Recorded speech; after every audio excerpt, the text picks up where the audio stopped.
फैले हुए करोड़ों अरबों स्त्री पुरुष जातक जातिकाओं, आप सभी को मेरा नमस्कार। मैं doctor Ravishankar Ravi, doctor Ravi online astrology classes में आप सभी मीन राशि पाइसेस साइन वालों का हार्दिक स्वागत करता हूं। दोस्तों, 30 अक्टूबर 2023 को दिन के 2:13 पर छाया ग्रह केतु अपना राशि परिवर्तन करके कन्या राशि में जा चुके हैं। कन्या राशि में गए हुए यह केतु सभी 12 राशियों को प्रभावित करने वाले हैं। मीन राशि पाइसेस साइन वालों पर केतु के इस ट्रांजिट, इस संचरण का क्या प्रभाव पड़ने वाला है, आज के वीडियो का मुख्य विषय यही है। इस वीडियो में हम जानेंगे वो कौन से लोग होंगे जो सबसे ज़्यादा इस संचरण से प्रभावित होने वाले हैं। फिर केतु कन्या राशि में जब जाते हैं तो 1.5 साल वहीं विराजते हैं। तो इन 1.5 सालों के दौरान आपके ऊपर, मीन राशि वालों पर ये क्या प्रभाव डालेंगे, क्या सावधानियां आपको रखनी चाहिए, और यदि केतु कोई नकारात्मक प्रभाव देने वाले हैं तो उससे बचने के लिए आपको उपाय क्या करने चाहिए, क्या तरीके हैं जिससे आप केतु के इस ट्रांजिट का सर्वाधिक लाभ उठा सकते हैं। तो मुख्य विषय यही है, इन्हीं बिंदुओं पर हम चर्चा करेंगे। इन दिनों मीन राशि वाले शनि की 7.5 से भी गुजर रहे हैं। आपकी 7.5 अभी प्रारंभ हुई है, सिर पर की 7.5 है, और 17 जनवरी 2023 यानी इसी साल 2023 के 17 जनवरी से आपकी 7.5 अभी शुरू हुई है, चलेगी अभी अगले 6-6.5 सालों तक, 2029 तक चलेगी। तो 7.5 और ढैया पर मैं अलग से वीडियो बनाऊंगा, हालांकि मैं कई बार इसकी चर्चा कर चुका हूं। थोड़ा संक्षेप में आपको बता देता हूं कि 7.5 आपके साथ क्या क्या कर रही है, और 7.5 में जब राहु केतु का भी प्रभाव शामिल हो जाए तो ये क्या और बुरे परिणाम आपको दे सकता है। देखिए, मीन राशि के लोगों, पाइसेस साइन वाले स्त्री पुरुष, ध्यान से सुनिए। आपकी सिर पर की 7.5 प्रारंभ हुई है, यानी शनि आपके सिर पे सवार हैं। जब भी 7.5 प्रारंभ होती है तो पहले सिर से शुरू होती है। अब अगले 2.5 सालों तक शनि आपके सिर पे सवार रहेंगे। इसका अर्थ ये हुआ कि 7.5 का ये प्रथम चरण है आपके लिए। इस पीरियड में शनि सबसे पहले आपकी सोचने समझने की शक्ति को हर लेंगे। आपकी निर्णय लेने की क्षमता खत्म हो जाएगी, आपके डिसीजंस गलत होंगे। शनि आपके खर्चे बढ़ा देंगे, व्यर्थ की यात्राएं, भाग दौड़ बढ़ा देंगे। अचानक से आर्थिक हानि होगी, धन की हानि। आपके पिता से आपके संबंध खराब हो जाएंगे, पिता से बहुत झगड़े होंगे। धर्म कर्म में आपका मन नहीं लगेगा, भाग्य आपका साथ नहीं देगा। हर काम तकदीर की वजह से डिले होता चला जाएगा, दुश्मनों की संख्या बढ़ जाएगी, संतान से आपके संबंध खराब हो जाएंगे, कष्ट होने लगेगा आपको। संतान अचानक विद्रोही हो सकती है। कुटुंब परिवार में लड़ाई झगड़े बहुत बढ़ जाएंगे। जो नियरेस्ट फैमिली है, चाहे उसमें माता पिता हो, पति पत्नी हो, बच्चे हो, भाई बहन हो, भाभी हो, जो भी आपके साथ रहते हैं, ये कुटुंब परिवार को बहुत तकलीफ देने वाले हैं। घर में एक निगेटिव सा माहौल हो जाएगा, घर के अंदर शांति नहीं मिलेगी आपको। लड़ाई झगड़े, एक दूसरे पर दोषारोपण करना, इल्ज़ाम देना, एक दूसरे की गलतियां ढूंढना, ये सारी चीज़ें शुरू हो जाएंगी। इसके अलावा आँखों के और दांतों के रोग बहुत ज़्यादा सताएंगे। सिर में दर्द रहेगा, कमर के नीचे तकलीफ हो जाएगी, सियाटिका वगैरह की पेन भी हो सकती है, पर ज़्यादा सिर में दर्द होने की संभावना है। ENT के रोग हो सकते हैं, गला नाक कान के रोग हो सकते हैं। आँखों पे चश्मा चढ़ सकता है, आँखों में कोई सर्जरी हो सकती है, मोतियाबिंद, कैटरेक्ट वगैरह का ऑपरेशन हो सकता है। दांतों में एक्सट्रैक्शन हो सकता है, दांतों में कीड़े लग सकते हैं, बैक्टीरियल इन्फेक्शन हो सकता है, मसूड़ों से खून आ सकता है, पस आ सकता है, कान में इन्फेक्शन हो सकता है। तरह तरह के रोग शनि आपको देंगे। बनते हुए काम बिगड़ेंगे, लोग आपके काम में बाधा डालेंगे, अचानक से बाधाएं आ जाएंगी। आमदनी कम होगी, खर्चे बहुत ज़्यादा होंगे, आप उल जुलूल बकेंगे, आपके मुंह से हमेशा गलत बात निकलेगी, निर्णय लेने की शक्ति खत्म हो जाएगी, तो आपके डिसीजंस गलत पड़ेंगे, तो उसका नुकसान भी आपको उठाना पड़ेगा। ये सब संक्षेप में शनि की 7.5 के प्रभाव हैं। मैं 7.5 और ढैया पर अलग से एक वीडियो बनाने वाला हूं, जिसमें मैं विस्तार से बताऊंगा कि किन किन राशियों पर 7.5 चल रही है और किन किन राशियों पर ढैया चल रही है, और इसका क्या प्रभाव है तथा क्या उपाय होगा। इन दिनों काम मेरे पास बहुत ज़्यादा है, नया साल आने वाला है, तो मैं नए साल पर वार्षिक राशिफल भी लेके आ रहा हूँ 12 राशियों के लिए। नया साल 2024 कैसा रहेगा, अगले महीने दिसंबर में साल का अंत है, वो कैसा रहेगा 12 राशियों के लिए। कहने का मतलब है कि मेरे पास काम बहुत ज़्यादा है, इसलिए कुछ इंपॉर्टेंट जो प्रोजेक्ट्स हैं वो थोड़ा डिले हो रहे हैं, पर मैं शनि की ढैया और 7.5 पर भी वीडियो लाने वाला हूँ। अच्छा, एक तरफ तो शनि आपको अपनी 7.5 से प्रभावित कर ही रहे हैं, साथ में कोढ़ में खुजली ये हो गई कि राहु केतु ने अपना राशि परिवर्तन कर लिया। एक तो करेला ऊपर से नीम चढ़ा और राहु आ गए आपके लग्न भाव में। मैंने मीन राशि वालों के लिए हमारे चैनल पे एक वीडियो अलग से बनाया हुआ है, राहु के राशि परिवर्तन का क्या प्रभाव पड़ेगा मीन राशि वालों पर, इसके लिए अलग से एक वीडियो है। आप चाहें तो वो वीडियो देख लीजिए। राहु के ट्रांजिट का आपके ऊपर क्या इफेक्ट पड़ेगा ये आपको अच्छी तरह समझ में आ जाएगा। इस वीडियो में हम मुख्य रूप से केतु के ट्रांजिट पर चर्चा करेंगे कि केतु आपके सप्तम भाव 7th हाउस में आ गए हैं, तो केतु आप पर क्या क्या असर डालेंगे। राहु और केतु के ज्योतिषीय और वैदिक स्वरूप को तो मैं पहले भी कई बार बता चुका हूँ, एक बार फिर से बता देता हूँ कि एक ही राक्षस स्वर भानु के सिर के बॉडी के 2 टुकड़े हुए, जिसमें धड़ वाला हिस्सा केतु बन गया। केतु मोक्षदायक प्लैनेट हैं और सिर वाला हिस्सा राहु बन गया। तो राहु आपके लग्न स्थान मतलब राशि पर आ गए हैं, तो राहु जिस राशि पर जाते हैं वहाँ पे भी सोचने समझने की शक्ति को हर लेते हैं, तो डिसीजंस आपके गलत हो रहे हैं मीन राशि वालों के। और केतु आ गए हैं आपके 7th हाउस में, यहाँ संचरण हो रहा है आपके सप्तम भाव में कन्या राशि में।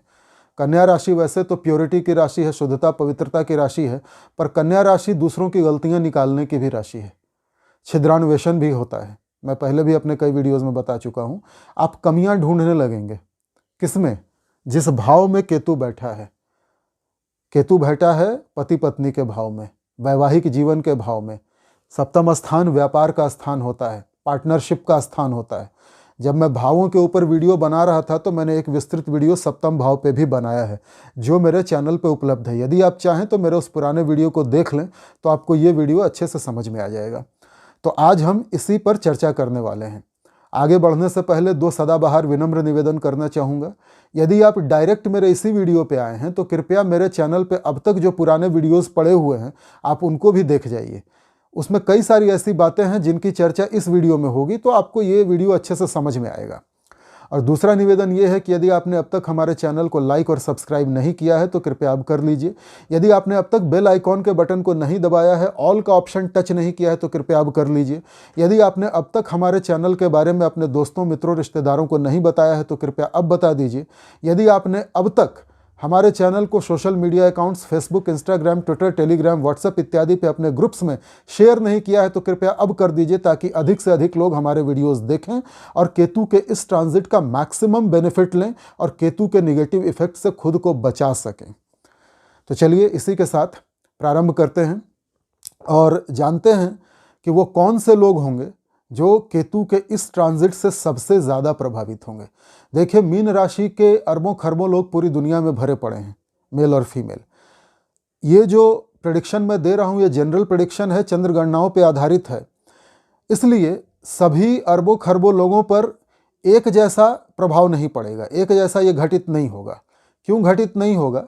आपकी अपनी जन्म कुंडली में, अपनी बर्थ चार्ट में किस ग्रह की महादशा चल रही है, अंतरदशा या प्रत्यंतर दशा किस ग्रह की चल रही है, केतु आपकी अपनी जन्म कुंडली में किस भाव में, किस स्थिति में बैठे हैं, अच्छे योग बना रहे हैं कि बुरे योग बना रहे हैं, किन ग्रहों की दृष्टि में है, शुभ ग्रहों की दृष्टि में है कि बुरे ग्रहों की दृष्टि में है, डिग्री वाइज केतु का बल क्या है, वो बलहीन है या शक्तिशाली हैं। बहुत सारी बातें, बहुत सारे फैक्टर्स होते हैं जिसके कारण परिणाम थोड़े बहुत बदल जाते हैं। मुख्य परिणाम सारे मीन राशि वालों पर एक जैसे रहेंगे, लेकिन कुछ परिणाम बदलेंगे। Results may vary from person to person, individual to individual, depending upon the Ketu's position in their natal chart and depending upon the running Mahadasha, Antardasha, Pratyantardasha in their natal charts. Conditions applied everywhere, results may vary. ये disclaimer दे दिया। अब वो कौन से लोग होंगे जो ज़्यादा प्रभावित होंगे? यदि आप किसी भी महीने की 7, 16 और 25 तारीख को जन्मे हैं तो अकॉर्डिंग टू न्यूमेरोलॉजी आप केतु प्रभावित व्यक्ति हैं, और केतु प्रभावित व्यक्ति केतु के गोचर से सर्वाधिक प्रभावित होंगे। अब न्यूमेरोलॉजी का मुझे जितना ज्ञान है उसके अनुसार मैं आपको एक टिप देता हूँ। यदि आप केतु प्रभावित व्यक्ति हैं और आपको जीवन में आगे बढ़ना है तो मेरी सलाह ये है कि आप किसी राहु प्रभावित व्यक्ति के संपर्क में आइए, विशेषकर अपोजिट सेक्स। यदि आप महिला हैं केतु प्रभावित तो राहु प्रभावित पुरुष के संपर्क में आइए। यदि आप केतु प्रभावित पुरुष हैं तो आप राहु प्रभावित महिला के संपर्क में आइए। प्रकृति में 2 ही शक्तियां होती हैं, एक मेल एक फीमेल, एक शिव और एक शक्ति, इन दोनों की एनर्जी जब आपस में मिल जाएगी, प्रकृति की ताकत आपस में मिल जाएगी, तो आप दोनों के काम बन जाएंगे। आप केतु प्रभावित महिला हो या पुरुष हो, आपके भी काम बन जाएंगे, और आपका जो काउंटर पार्ट होगा राहु प्रभावित महिला या पुरुष, उसके भी काम बन जाएंगे। क्योंकि राहु केतु एक ही राक्षस के दो हिस्से हैं, ये दोनों एक दूसरे के बिना अधूरे हैं, एक दूसरे के पूरक हैं। जन्म कुंडली में ठीक 180 डिग्री के एंगल पर आमने सामने बैठते हैं, एक दूसरे से सप्तम भाव में, एक दूसरे को देखते रहते हैं, एक दूसरे के बिना इनका काम नहीं चल सकता। तो यदि आप केतु प्रभावित महिला हैं, राहु प्रभावित पुरुष के संपर्क में आइए। यदि आप केतु प्रभावित पुरुष हैं, राहु प्रभावित महिला के संपर्क में आइए। राहु प्रभावित व्यक्ति के पास केवल सिर होता है, राहु तो सिर है, उसके पास बॉडी है नहीं। तो राहु वाले जो व्यक्ति होते हैं, उनके दिमाग में एक से एक अनोखे आइडियाज़ आते हैं, तरह तरह के विचार आएंगे जो दुनिया से अलग यूनिक विचार होंगे, क्रांतिकारी विचार होंगे जो दुनिया को बदलने की ताकत रखते हैं। किंतु उन विचारों को लागू करने के लिए, एग्जीक्यूट करने के लिए उनके पास बॉडी नहीं होती। काउंटर पार्ट तो केतु है, और केतु प्रभावित जो व्यक्ति है उसके पास पूरा शरीर है, एनर्जी बहुत ज़्यादा है। केतु के एक हाथ में धर्म ध्वजा होती है, ये कीर्ति पताका, यश, नाम, गौरव का झंडा भी बुलंद कर सकते हैं। और केतु के दूसरे हाथ में तलवार भी होती है। केतु अंधाधुंध मेहनत कर सकता है, किसी भी डायरेक्शन में जा सकता है, कुछ भी कर सकता है, एनर्जी की कोई कमी नहीं है। केतु को शास्त्रों में कुजवत केतु कहा गया है, मंगल के जैसे प्रभाव देने वाला। मंगल देवताओं के सेनापति हैं, मंगल एनर्जेटिक ग्रह हैं, लाल ग्रह हैं। उसी तरह केतु भी फुल एनर्जेटिक है, पर केतु को डायरेक्शन नहीं पता कि किस दिशा में अपनी एनर्जी को व्यय करना है, कहाँ काम करना है। ये डायरेक्शन उसको राहु प्रभावित व्यक्ति देगा। तो यदि केतु प्रभावित व्यक्ति राहु प्रभावित व्यक्ति के आइडियाज़ के अनुसार चले, उसकी बातें माने, उसके डायरेक्शन में चले, तो केतु प्रभावित व्यक्ति अपनी मंजिल पे पहुंच जाएगा, सफलता प्राप्त कर लेगा। दोनों की स्वार्थ सिद्धि हो जाएगी, दोनों के काम बन जाएंगे। तो ये मेरी टिप है न्यूमेरोलॉजी के हिसाब से। अब जो लोग केतु प्रभावित काम करते हैं, वो लोग भी इस ट्रांजिट से सर्वाधिक प्रभावित होंगे। जिनकी उम्र 45 साल से ऊपर हो चुकी है, वो भी इस ट्रांजिट से सर्वाधिक प्रभावित होंगे। यदि आप मिनिएचर आर्टिस्ट हैं, यदि आप नाखून पे भारत का नक्शा बना देते हैं, ग्लोब बना देते हैं, यदि आप पेंसिल की नोक पे मोदी जी का चेहरा बना देते हैं, तो आप मिनिएचर आर्टिस्ट हैं। यदि आप छोटे छोटे प्रोटोटाइप्स बना देते हैं, छोटे छोटे बच्चों के खिलौने, छोटी छोटी गाड़ियाँ, कार, बस, जीप, एम्बुलेंस, फायर ब्रिगेड की गाड़ी वगैरह, जो बड़ी गाड़ी का छोटा वर्जन होता है। यदि आप छोटी सुई बनाने का काम करते हैं। मेरे यार लाइन कट गया, वीडियो ब्रेक हो गया। यदि आप कोडिंग का काम करते हैं, गूगल पे, फ़ोन पे, पेटीएम, रेजर पे वगैरह के QR कोड्स बनाते हैं, यदि आप प्रोडक्ट के बार कोड बनाते हैं, यदि आप कंप्यूटर में कोई सूक्ष्मता वाला, टेक्नोलॉजी वाला काम करते हैं, बारीक काम करते हैं, बाल की खाल निकालते हैं, यदि आप गहराई में घुस के कोई रिसर्च, कोई शोध, कोई PhD कर रहे हैं, यदि आप कोई आविष्कार, एक्सपेरिमेंट करने के लिए किसी चीज़ की गहराई में घुसे हैं, तो आप केतु प्रभावित व्यक्ति हैं, केतु प्रभावित काम कर रहे हैं। यदि आप रोबोटिक सर्जरी के इक्विपमेंट्स बनाते हैं, लेज़र बनाते हैं, लेज़र बीम, लेज़र लाइट्स, या ऐसे इक्विपमेंट्स जिनसे लेज़र वाली सर्जरी होती है, जो बहुत माइन्यूट सर्जरी होती है, सूक्ष्म होती है।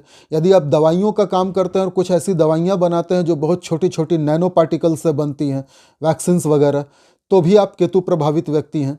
यदि आप कंप्यूटर के माइक्रोचिप्स बनाते हैं, मोबाइल में लगने वाले छोटे छोटे micro SIM cards, micro SD cards, हवाई जहाज़ में, वॉरशिप में, फाइटर जेट्स में, हेलीकॉप्टर्स में, इसके अलावा कार्गो शिप्स में, कार्स में, आजकल हर जगह टीवी में, कंप्यूटर में, लैपटॉप में, मोबाइल में, हर जगह माइक्रोचिप्स का इस्तेमाल होता है। यदि आप इनमें से किसी क्षेत्र में काम कर रहे हैं, तो आप केतु प्रभावित व्यक्ति हैं, और केतु के इस ट्रांजिट से सर्वाधिक प्रभावित होंगे। यदि आप समाज सेवा करते हैं, NGO, ट्रस्ट वगैरह चलाते हैं, पैसे दे के दूसरों की सहायता करते हैं, फिलांथ्रोपी जिसको कहते हैं, या फिर यदि आप कोई स्पिरिचुअल हीलर हैं, रेकी मास्टर हैं, योगा टीचर हैं, कोई आध्यात्मिक गुरु हैं, तो भी आप केतु के इस गोचर से सर्वाधिक प्रभावित होने वाले हैं। तो आप देख लीजिए इनमें से आप किस क्षेत्र में काम करते हैं। हो सकता है एक आध क्षेत्र में भूल भी गया हूँ। यदि आपके जीवन में केतु की ही महादशा चल रही है, या किसी ऐसे ग्रह की दशा चल रही है जिसमें केतु की अंतर्दशा आ गई, प्रत्यंतर दशा आ गई, तो भी आप ज़्यादा प्रभावित होंगे। तो बहुत सारी कंडीशंस हैं जिससे केतु के इस ट्रांजिट का सर्वाधिक प्रभाव आपके ऊपर पड़ने वाला है। अब हम देखते हैं कि केतु आपके सप्तम भाव में आए हैं, 7th हाउस में। 7th हाउस में आया हुआ केतु, सबसे पहले तो ये 7th हाउस जो है पति पत्नी का स्थान है और व्यापार का, साझेदारी, पार्टनरशिप का स्थान है। मारक स्थान भी है। सप्तम भाव मुख्य मारक स्थान होता है और द्वितीय भाव सेकेंडरी मारक होता है। तो यदि केतु सप्तम भाव में आ गए हैं तो ये केतु क्या करेंगे? ये केतु सबसे पहले तो आपके पति या पत्नी से आपका झगड़ा करवाएंगे। स्थिति बेहद खराब है। आपके सेपरेशन या डाइवोर्स की स्थिति आ सकती है, कोर्ट कचहरी तक बात जा सकती है, तलाक हो सकता है। केतु विच्छेदात्मक प्लैनेट हैं, क्योंकि एक ही राक्षस को 2 टुकड़े करके आपस में बांट दिया गया था, तो इसीलिए राहु और केतु दोनों नेचुरली सेपरेटिव प्लैनेट हैं, सेपरेट कर देते हैं, अलग अलग कर देते हैं। केतु जिस भाव में बैठते हैं उस भाव से संबंधित कोई ना कोई त्याग अवश्य करवाते हैं। केतु इंट्रोस्पेक्शन, आत्मनिरीक्षण, आत्मचिंतन, आत्ममंथन, आत्मविचार के ग्रह हैं। तभी मोक्ष मिलता है जब आदमी आत्मचिंतन, आत्ममंथन करता है। सप्तम भाव में गए हैं, सप्तम भाव से संबंधित कुछ चीज़ों का तो त्याग करवाएंगे, जिसमें से एक है पति या पत्नी, जो मुख्य चीज़ है। आपके अपने लाइफ पार्टनर पति या पत्नी के साथ सेक्सुअल रिलेशन नहीं होंगे, शारीरिक संबंध नहीं बनेंगे। पति या पत्नी अचानक से खामोश हो सकता है, उसका व्यवहार बदल सकता है, वो अपने आप में खोया रह सकता है, उसकी भी आध्यात्मिक जर्नी शुरू हो सकती है, आपकी तो होगी ही। सप्तम भाव चूंकि काम त्रिकोण है और केतु यहाँ बैठ करके एकादश भाव पे दृष्टि डाल रहे हैं, 11th हाउस पे। ये 11th हाउस भी काम त्रिकोण है, इच्छा पूर्ति का भी स्थान है और काम त्रिकोण भी है। जब मैं भावों के ऊपर वीडियो बना रहा था तो मैंने 7वें भाव और 11वें भाव के ऊपर विस्तृत वीडियो बनाया है। आप चाहें तो वो वीडियो देख लीजिए मेरे चैनल पे जाके, ये चीज़ें आपको समझ में आएंगी। अब एक काम त्रिकोण में बैठा हुआ ग्रह दूसरे काम त्रिकोण को एक्टिव कर रहा है, तो क्या होगा? आपके पति या पत्नी में कामुकता बढ़ जाएगी और ये कहीं ना कहीं एक्स्ट्रा मैरिटल अफेयर, विवाहेतर संबंध, किसी दूसरे पुरुष या स्त्री के साथ सेक्सुअल रिलेशन को भी दिखाता है। इन कारणों से भी आपके बीच में झगड़े बहुत भयंकर होने वाले हैं और डाइवोर्स की नौबत आने वाली है। कई बार पति या पत्नी का व्यवहार चेंज करेगा तो आप उनके ऊपर शक करेंगे। कुछ नहीं होगा, वो ऐसे ही खामोश हैं, क्योंकि केतु उनको खामोश रहने के लिए, आइसोलेशन में रहने के लिए बाध्य कर रहे हैं। तो भी आपको उन पर डाउट होगा कि इसका कहीं चक्कर तो नहीं चल रहा है, आजकल ये बदला बदला सा है या बदली बदली सी है। और कई बार ये बातें सच भी हो जाएंगी।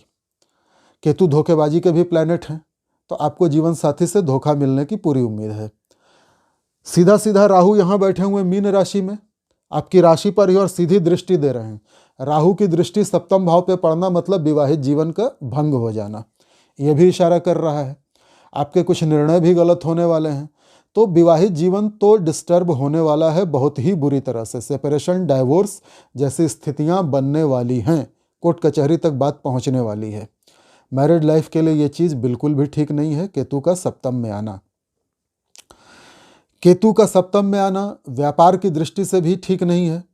यदि आपके पार्टनरशिप थी व्यापार में, तो पार्टनर्स के साथ भी यही सारी स्थितियां आएंगी। पार्टनर आपको धोखा दे सकता है व्यापार में, या फिर पार्टनर के साथ आपकी तू मैं झगड़े बहुत बड़े लेवल तक बढ़ सकते हैं। पार्टनरशिप भंग हो सकती है और पार्टनर के साथ आपके कोर्ट कचहरी के मुकदमे भी हो सकते हैं। संबंध विच्छेद होने की पूरी संभावना है। इसके अलावा सप्तम हाउस लंबी दूरी की यात्राओं को भी दिखाता है। सप्तम हाउस मुख्य मारक स्थान भी है। सप्तम हाउस में जब केतु आ जाए या राहु की दृष्टि पड़ जाए या कोई अन्य पाप ग्रह आ जाए तो बीमारियों को भी दिखाता है। तो आपके लाइफ पार्टनर का शरीर खराब हो सकता है, तबीयत खराब हो सकती है, आपकी भी तबीयत खराब हो सकती है। यहाँ तक कि अगर कोई दशा वगैरह खराब चल रही हो तो आपके हेल्थ पे बहुत बुरा असर पड़ सकता है। तो अपने स्वास्थ्य का ध्यान रखेंगे। लाइफ पार्टनर की भी तबीयत खराब हो सकती है, इस वजह से भी आप दोनों के बीच में दूरियां आ सकती हैं। सप्तम में बैठा हुआ केतु आपको कई सारी लंबी यात्राएं करवा सकता है और उन लंबी यात्राओं में आपके साथ धोखा होने की ज़्यादा संभावना है। आप यात्रा पे जाएंगे किसी उद्देश्य को लेके कि काम बनेगा, पर काम बनेगा नहीं। यात्रा के बीच में आपके साथ कोई धोखा हो जाए या फिर यात्रा के गंतव्य में पहुंच करके आपके साथ कोई धोखा हो जाए। सप्तम का केतु आपकी आध्यात्मिक उन्नति के लिए भी अच्छा है। निश्चित रूप से आध्यात्मिक उन्नति तो देगा, आपसे सामाजिक कार्य करवा सकता है, आप अपने आप को जानने के लिए आत्म मंथन कर सकते हैं, आप आइसोलेशन में जा सकते हैं, आप गहराई में डूब सकते हैं और अपने आप को जानने का पूरा पूरा प्रयास कर सकते हैं। तो एक तरफ तो ये आध्यात्मिक उन्नति के लिए अच्छा है, भौतिक उन्नति के लिए बहुत ज़्यादा अच्छा नहीं है। व्यापार ठीक ठाक नहीं चलेगा आपका, पार्टनर से झगड़े, लाइफ पार्टनर से झगड़े, सेपरेशन। सप्तम में बैठा हुआ केतु दृष्टि दे रहा है। पहली इसकी पंचम दृष्टि पड़ रही है एकादश स्थान, इच्छा पूर्ति के स्थान पे।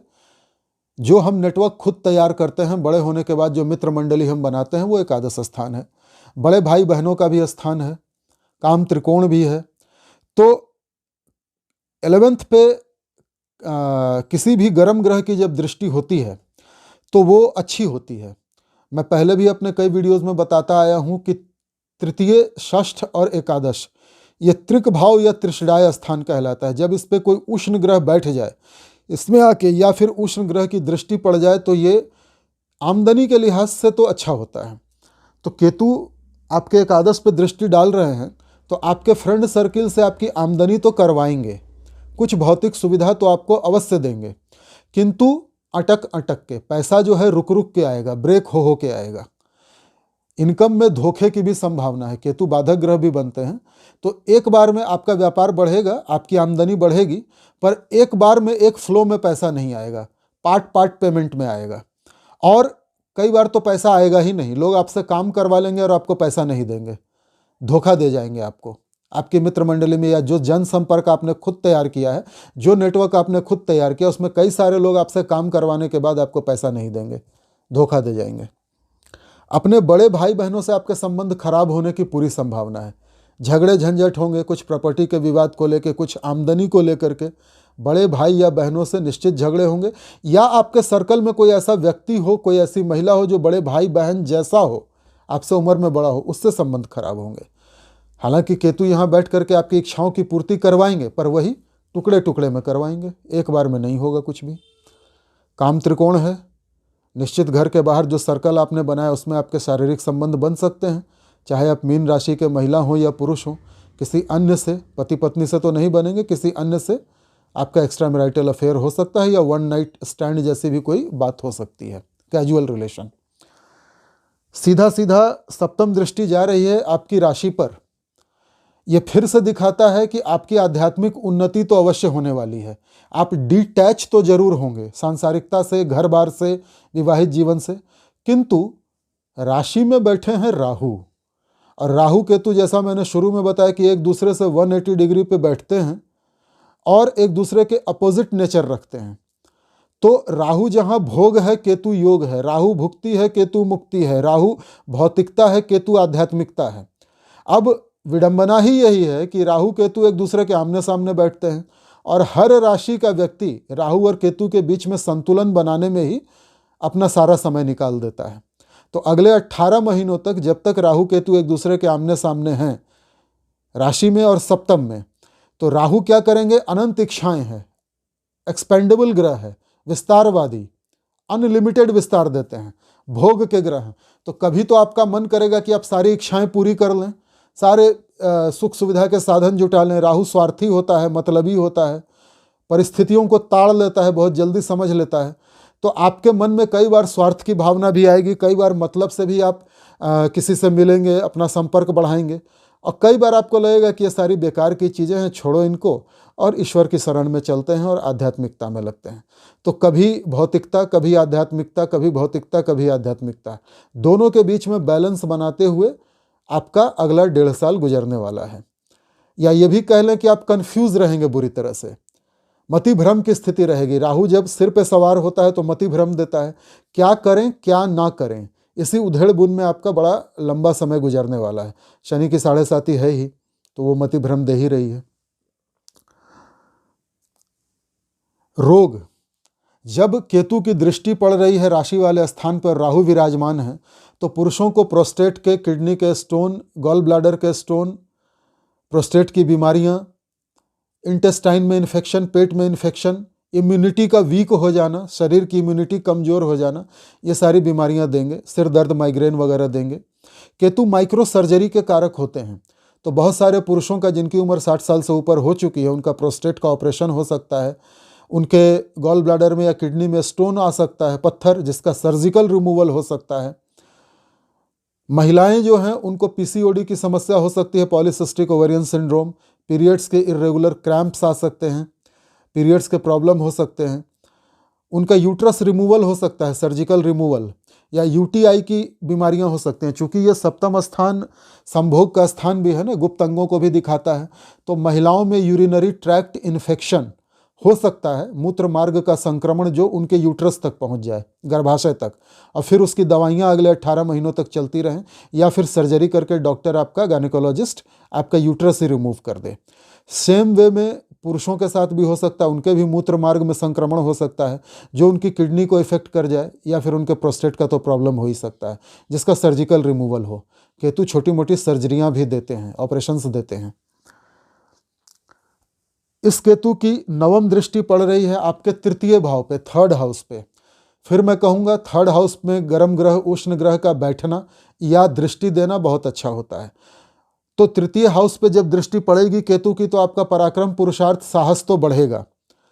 आपका साहस, पुरुषार्थ आध्यात्मिकता में बढ़ेगा, धार्मिकता में बढ़ेगा, कुछ भौतिक साधनों को प्राप्त करने के लिए भी बढ़ेगा, पर ज़्यादातर आप धार्मिकता या आध्यात्मिकता में अपने पुरुषार्थ का प्रयोग करेंगे।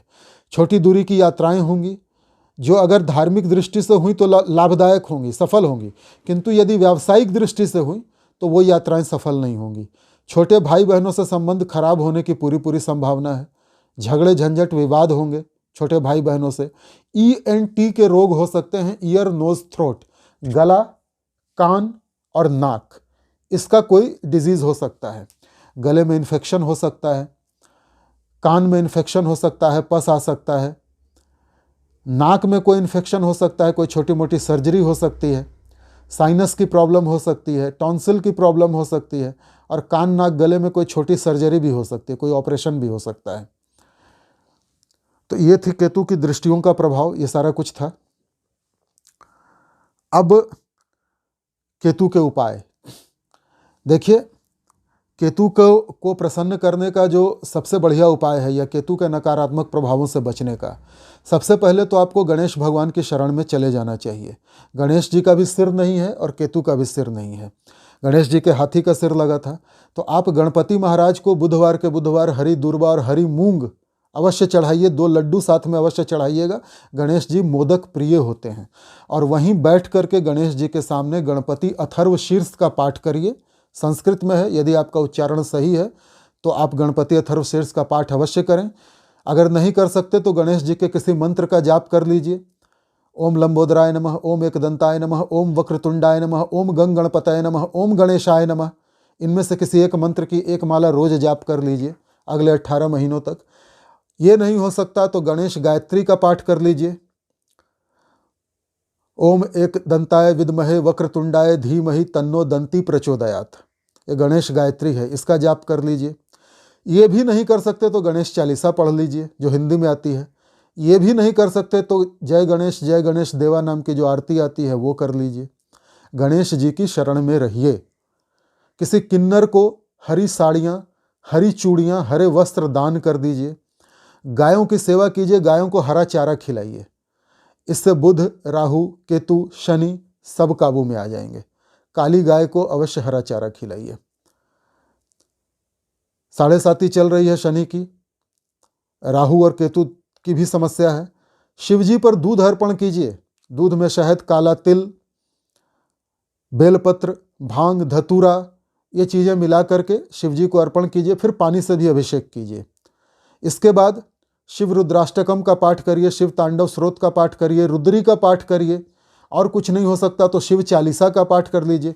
ये भी नहीं हो सकता तो ओम नमः शिवाय तो सिंपल मंत्र है, इसकी एक माला जप लीजिए। हाँ, स्वास्थ्य आपका खराब हो सकता है, बुरी तरह से आप अफेक्टेड हो सकते हैं। हेल्थ इश्यूज आएंगी आपको जो आपको मरणांतक कष्ट दे सकती हैं। आपके लाइफ पार्टनर का भी स्वास्थ्य खराब हो सकता है।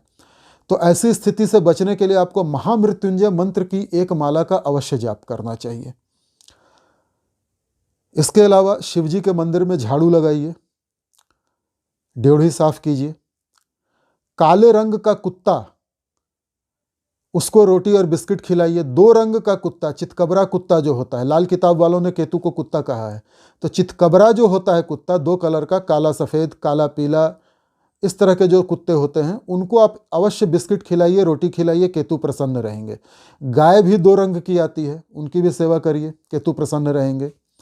ओम केंग केतवे नमः केतु का बीज मंत्र है, इसकी 1 माला प्रतिदिन जाप करिए, केतु प्रसन्न रहेंगे।